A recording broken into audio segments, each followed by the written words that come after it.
नमस्कार बंधू भगिनींनो, मित्रमैत्रिणींनो. स्ट्रेस मॅनेजमेंटच्या या आपल्या कोर्समध्ये आपण पुढच्या टप्प्यावर आता जाणार आहोत आणि हा एक फार इंटरेस्टिंग टप्पा आहे.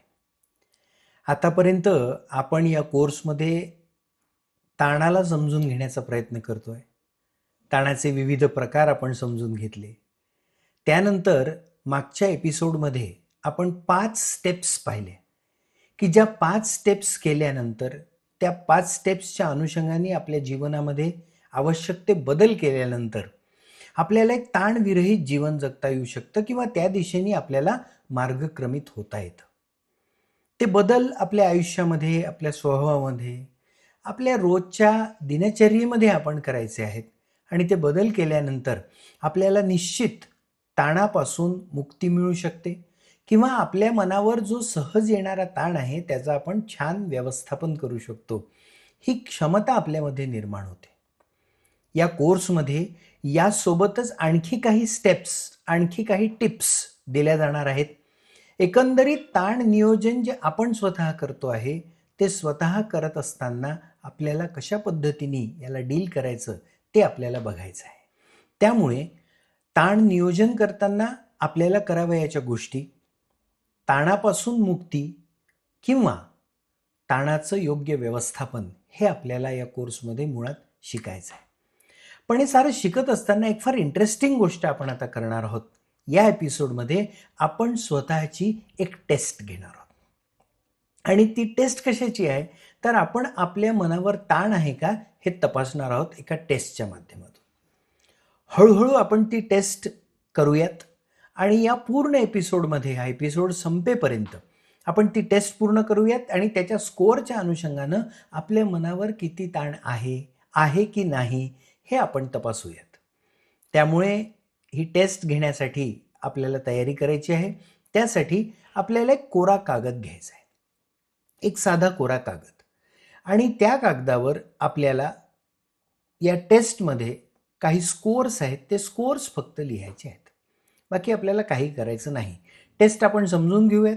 एक एक प्रश्न हळूवार आपण समजून घेऊयात आणि त्या प्रश्नाच्या अनुषंगानं, त्या पर्यायांच्या अनुषंगानं जो स्कोअर आपल्याला वाटतो आहे तो आपल्याला तिथे लिहायचा आहे. असेसमेंट आपण स्वतःच करणार आहोत. या टेस्टचे एक्झामिनरही आपणच आहोत आणि परीक्षा देणारे विद्यार्थी पण आपणच आहोत.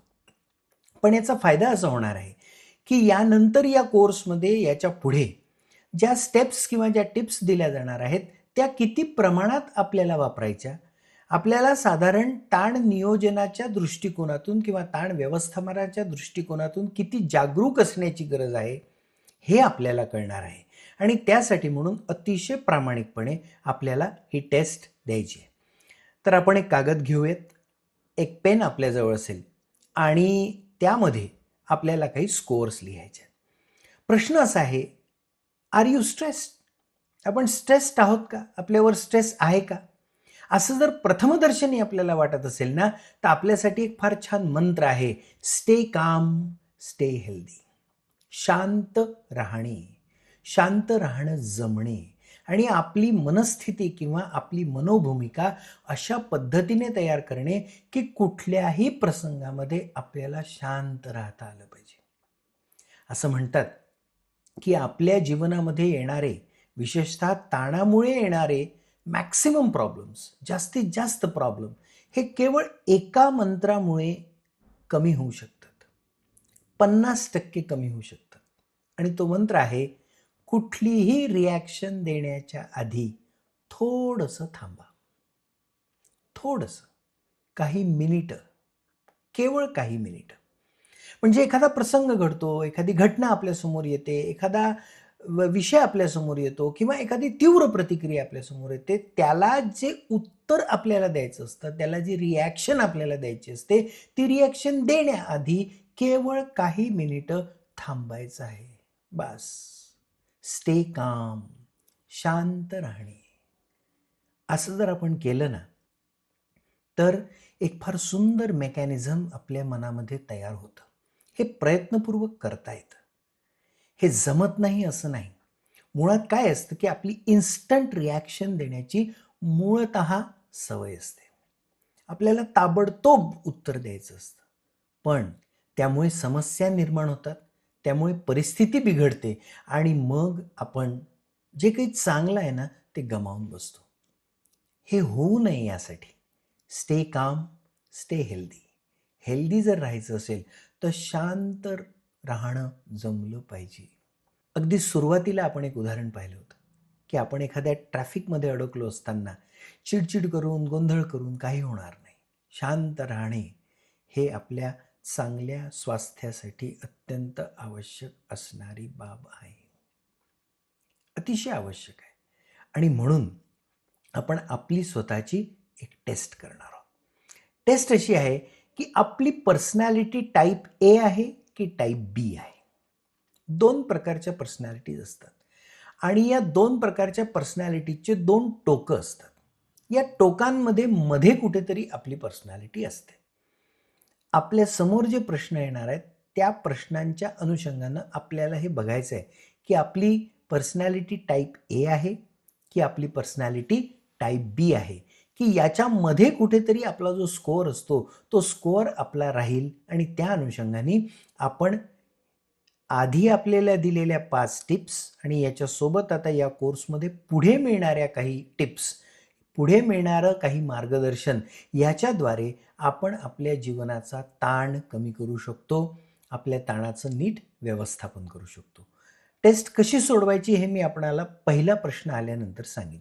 आपल्याजवळ आता कागद आहे, एक पेन आहे आणि एकेका ओळीमध्ये फक्त आपल्याला स्कोअर लिहायचा आहे आणि अंतिमतः त्या स्कोअरची आपल्याला टोटल करायची आहे, त्याची आपल्याला बेरीज करायची आहे. बस एवढं छोटंसं काम आहे.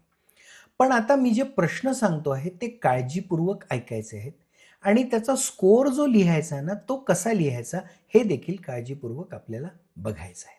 पहिला प्रश्न सुरू करण्यापूर्वी या टेस्टची सगळ्यात महत्त्वाची आवश्यकता ती म्हणजे अत्यंत प्रामाणिकपणे आपल्याला उत्तरं लिहायची आहेत. म्हणजे आपल्याला मार्क्स द्यायचे आहेत स्वतःला.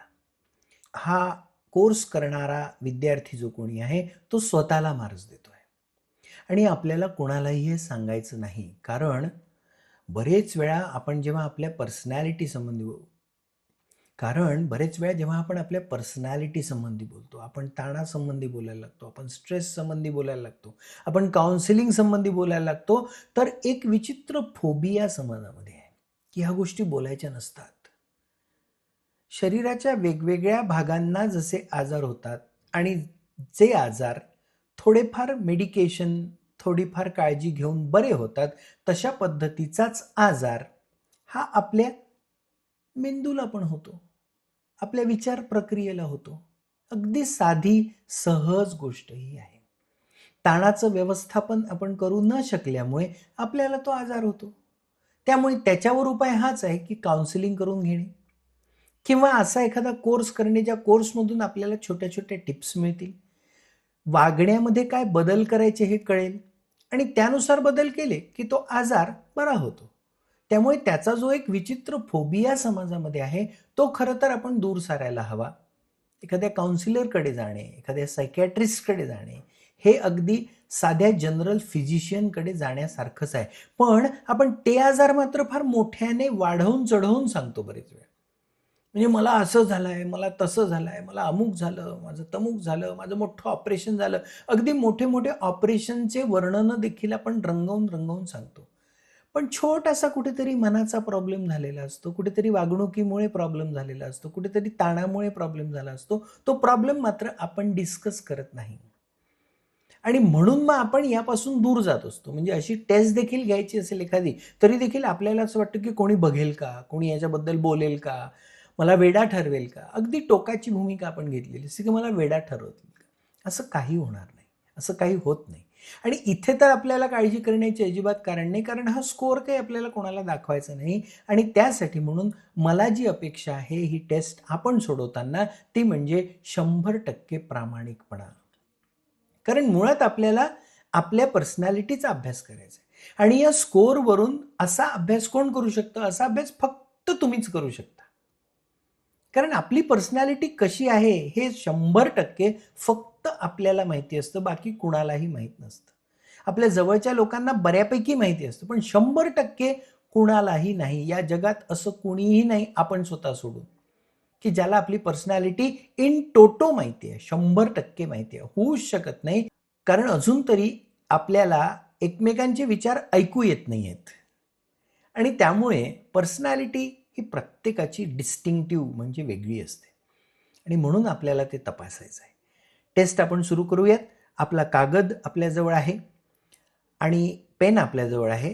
एक एक प्रश्न आपण बघूयात. पहिल्या प्रश्नामध्ये मी आपणाला स्कोअर कसा द्यायचा हे समजावून सांगेन आणि मग त्या अनुषंगाने तुम्हाला प्रत्येक प्रश्नामध्ये स्कोअर देता येईल. दोन बाजूला दोन पर्सनॅलिटीचे ट्रेट्स आता येत आहेत. पहिलं आहे ऑलवेज फील अंडर प्रेशर. आपल्याला जीवन जगत असताना कायम कुठल्या ना कुठल्या प्रेशरमध्ये असल्यासारखं वाटतं का? दुसरं आहे never feel pressure. Never feel pressure. कधीच प्रेशर वाटत नाही. आता ही पर्सनॅलिटीची दोन टोकं झाली. एक टोक आपलं असं आहे की मला कायम ऑलवेज प्रेशरमध्ये असल्यासारखं वाटतं. माझ्यावर कुठलं तरी दडपण असल्यासारखं वाटतं. मला प्रत्येक काम करताना कुठे ना कुठे काही ना काही थोडं ना थोडं दडपण आहे असं जाणवतं. दुसरी बाजू आहे मला अजिबात दडपण जाणवत नाही. आता याच्यामध्ये जे फिगर येतात 5, 4, 3, 2, 1. 5, 4, 3, 2, 1. आता आपल्याला स्कोअर लिहिताना कसा लिहायचा आहे की आपल्या मनावर जर प्रेशर कायम राहत असेल तर 5 मार्क द्यायचे. आपल्या मनावर जर अजिबात प्रेशर राहत नसेल तर 1 मार्क द्यायचा आहे. आपल्या मनावर जर थोडंसं प्रेशर राहत असेल तर 2 मार्क द्यायचे. आपल्या मनावर साधारण बऱ्यापैकी प्रेशर 50% राहत असेल तर 3 मार्क द्यायचे. आणि आपल्या मनावर काही मोजके प्रसंग सोडले, अगदीच साधे, तर अन्य वेळी प्रेशर राहतं तर 4 मार्क द्यायचे. म्हणजे 5 पासून तर 1 पर्यंत आपल्याला या दोन प्रश्नांच्या म्हणजे या दोन टोकांच्या मधले कुठेतरी मार्क द्यायचे. या दोन टोकाला असणारे मार्क्स देखील आपण देऊ शकतो. मला असं वाटतं आपल्याला मार्क्स कसे द्यायचे हे समजलं असेल. एकदा पुन्हा मी आपणाला सांगतो, ऑलवेज फील अंडर प्रेशर ही मानसिक अवस्था आहे की मला कायम दडपणाखाली असल्यासारखं वाटतं, कायम. आणि दुसरं टोक मला अजिबात दडपण जाणवत नाही. आता याच्यामध्ये 5 मार्क आहेत कायम दडपण जाणवण्यासाठी. 1 मार्क आहे कधीच दडपण जाणवत नाही त्या मनस्थितीसाठी. आणि मधले मार्क्स आहेत हे जे कायम दडपण जाणवतं तिथपासून तर अजिबात दडपण जाणवत नाही याच्या मधली रेंज ही आहे. थोडासा विचार करा. प्रामाणिकपणे आपल्या पर्सनॅलिटीला एकदा ओळखण्याचा प्रयत्न करा आणि अतिशय सचोटीनं आणि प्रामाणिकपणे उत्तर लिहा. उत्तर काय लिहायचं आहे? 5 पासून तर 1 पर्यंत तुम्हाला जिथे कुठे आपल्या पर्सनॅलिटीचा ट्रेंड दिसतो आहे, कुठपर्यंत साधारण हे प्रेशर आपल्यावर आहे किंवा अजिबात नाही, याच्या दरम्यान कुठे आपली पर्सनॅलिटी आहे याचा असेसमेंट करा, शांतपणे करा आणि ते मार्क्स पहिल्या ओळीत आपल्याला लिहायचे आहेत. ओके. आपण आता पुढच्या प्रश्नाकडे जाऊ. पुढचे सगळे प्रश्न हे असेच राहणार आहेत, एका टोकापासून तर दुसऱ्या टोकापर्यंत. आणि आपल्याला त्या एक तर हे टोक किंवा मध्ये कुठेतरी जिथे कुठे आपली स्वतःची पर्सनॅलिटी असेल त्या अनुषंगाने आपल्याला फिगर्स लिहायचे आहेत.